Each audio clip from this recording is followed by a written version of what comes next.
Baik, assalamualaikum warahmatullahi wabarakatuh. Perkenalkan, nama saya Lami Jati Sukmajaya dengan NIM 211430752. Di sini saya akan membuat video tentang anatomi dan fisiologi manusia. Nah, anatomi dan fisiologi manusia kita masuk di pengertiannya. Pengertian anatomi dan fisiologi manusia.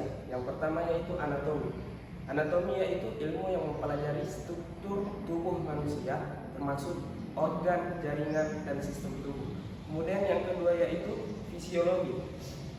Di mana fisiologi ini adalah ilmu yang mempelajari fungsi tubuh manusia dan bagaimana berbagai sistem bekerja bersama. Kemudian masuk ke bagian sistem. Yang pertama itu sistem rangka. Sistem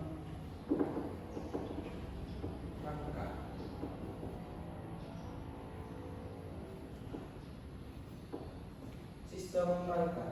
Yang mana sistem rangka ini? Yang pertama fungsinya memberikan bentuk tubuh, melindungi organ dalam, mendukung gerakan dan menyimpan mineral. Kemudian yang kedua yaitu komponen utamanya memiliki 206 tulang yang terbagi menjadi rangka aksial, kemudian tengkorak, tulang belakang, tulang rusuk, dan rangka apendikular yang dimana terdiri dari tulang lengan, kaki, dan panggul. Kemudian masuk di sistem otot. Yang dimana sistem otot ini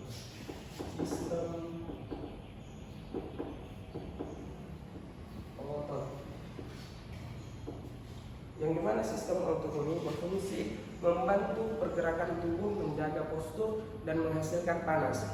Kemudian ini terdiri dari otot rangka,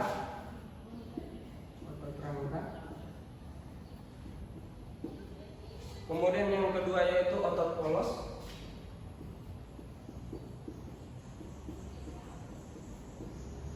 kemudian yang ketiga itu otot jantung,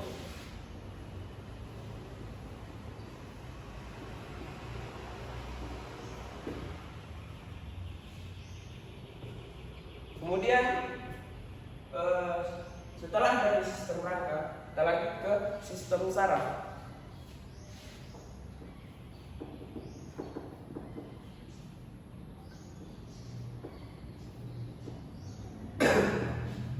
Sistem saraf, yang dimana sistem saraf ini berfungsi mengatur, mengontrol, dan mengkoordinasikan fungsi tubuh. Kemudian yang kedua yaitu komponen utamanya ada dua. Yang pertama sistem saraf pusat, yang dimana sistem saraf pusat ini otak dan sumsum tulang belakang. Kemudian yang kedua yaitu sistem saraf tepi, saraf yang menghubungkan sistem saraf pusat dengan tubuh.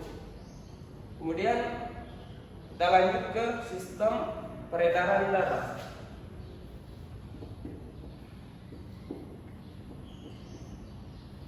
Peredaran darah.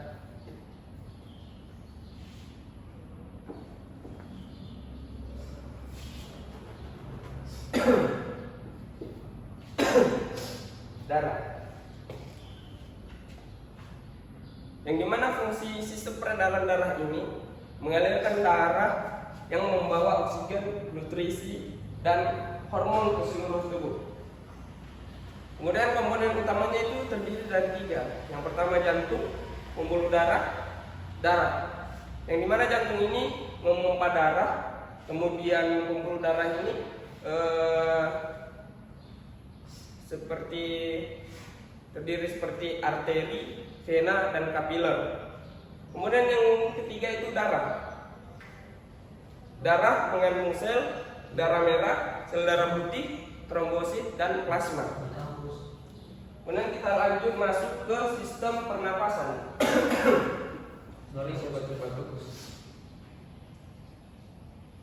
Sistem pernapasan.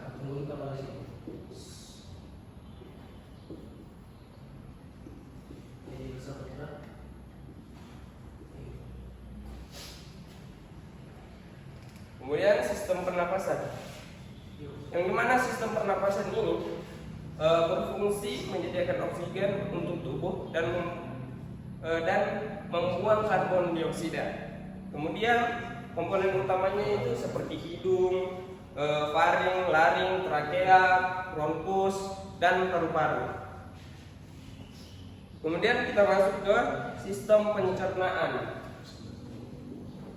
Sistem pencernaan.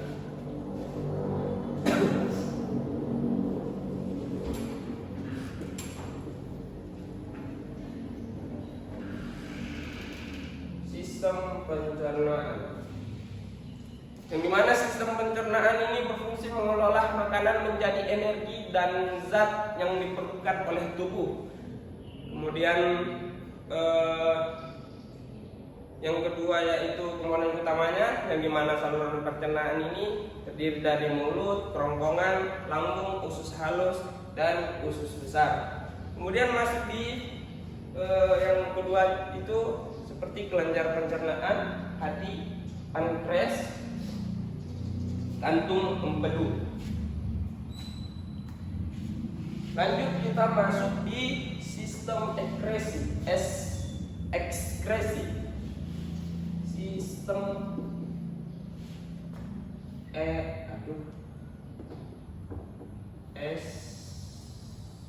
ekskresi.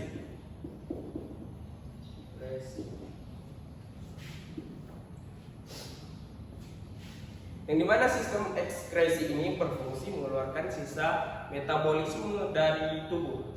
Kemudian yang kedua itu komponen utama seperti ginjal, ureter, kandung kemih, uretra, kulit, dan paru-paru.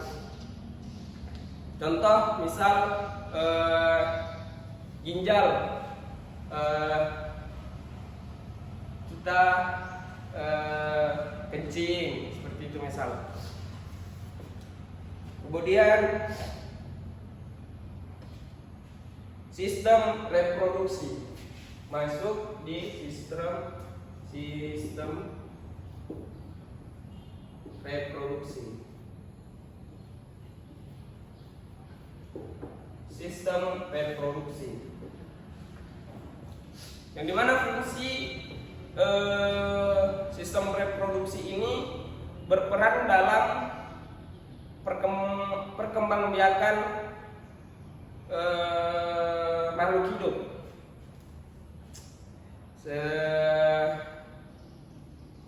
Komponen utamanya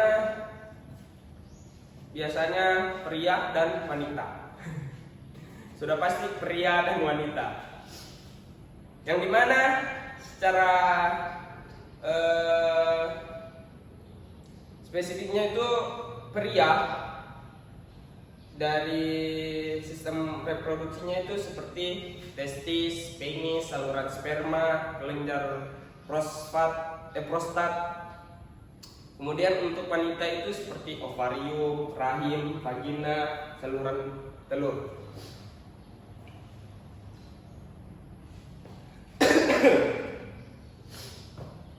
Kemudian lanjut ke sistem endokrin. Sistem endokrin. Coba lihat, kelihatan di sini kan juga. Kemudian kita masuk ke sistem endokrin. Sistem endokrin.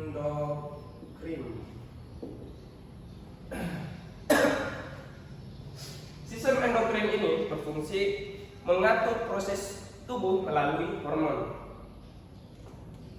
Kemudian yang kedua, komponen utamanya itu seperti kelenjar hipofisis, tiroid, adrenal, pankreas, dan gonad. Kemudian kita langsung saja masuk di kesimpulannya. Anatomi dan fisiologi manusia membantu kita memahami struktur dan fungsi tubuh. Kemudian yang kedua yaitu pengetahuan ini penting untuk menjaga kesehatan dan mengembangkan ilmu kedokteran. Mungkin itu saja yang bisa saya sampaikan, yang bisa saya paparkan tentang anatomi dan fisiologi manusia. Saya Lalu Jati Sukmajaya dengan ini berterima kasih. Sekian, assalamualaikum warahmatullahi wabarakatuh. Cut.